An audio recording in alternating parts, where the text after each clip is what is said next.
Good evening. Thank you for joining us for Nihita Bisita. Most of the publications we see showcasing our beautiful island to others emphasize the sun, the sand, and the sea. Our travel marketers highlight those things that others see in our island that they like. This is done so successfully that over 1 million tourists visit us each year. In tonight's episode, I thought you would enjoy glimpses of what we see in our island and in ourselves that we like.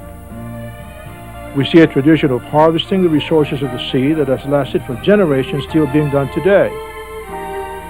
We see the development of sea commerce so essential to our economy. We see defense activities so important to our territorial and national security. We see people sailing for fish and for fun. And we even see some young folks going through a dry run in preparation for that day when they too will sail the seas. But most of the images captured by my lenses over the years depict the sunny disposition of a people in a sunny place. Smiles, smiles everywhere. Smiles from teenagers, smiles from youngsters at play, a smile from an uncle, and perhaps a smile from these two folks someday. We hope this young lady will keep that smile when she becomes one of the older young ladies in town. This happy group has more smiles than game strategy, and this magnificent manamko has a smile of inner peace. These students find it too serious inside the church to smile, while these folks are having too much fun clowning around not to. Now this boy looks like he wants to smile, but he's on duty, serving as a security guard for his buddy, who is hanging on so dearly to his soda pop. On the other hand, this youngster looks like she will never smile again until you smile at her. On our sunny island, even our religious sisters have a big smile. Teenagers are always smiling, as do people leaving us and those coming to see us.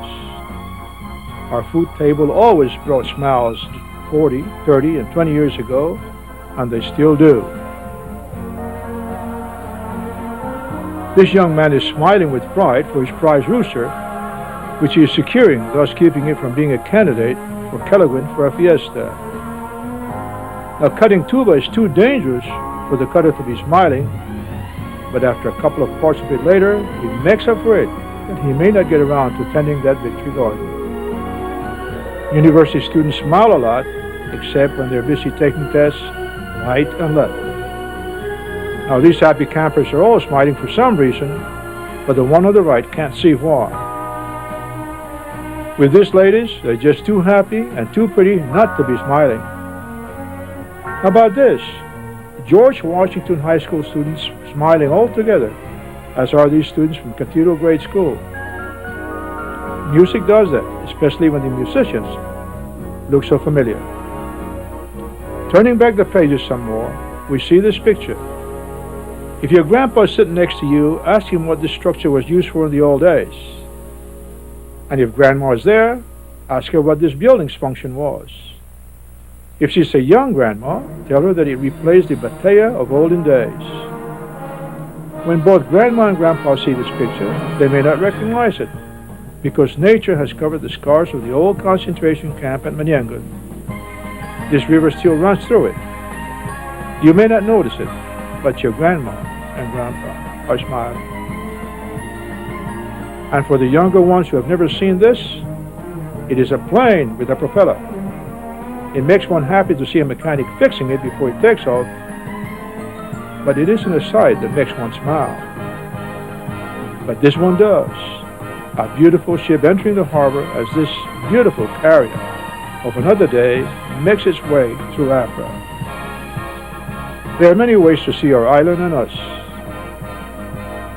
This is one way, as recorded from time to time by my aging lenses in this sunny place with warm hearts and sunny faces. Munga malefa tumalik. Fata imenagogmo ni tanota.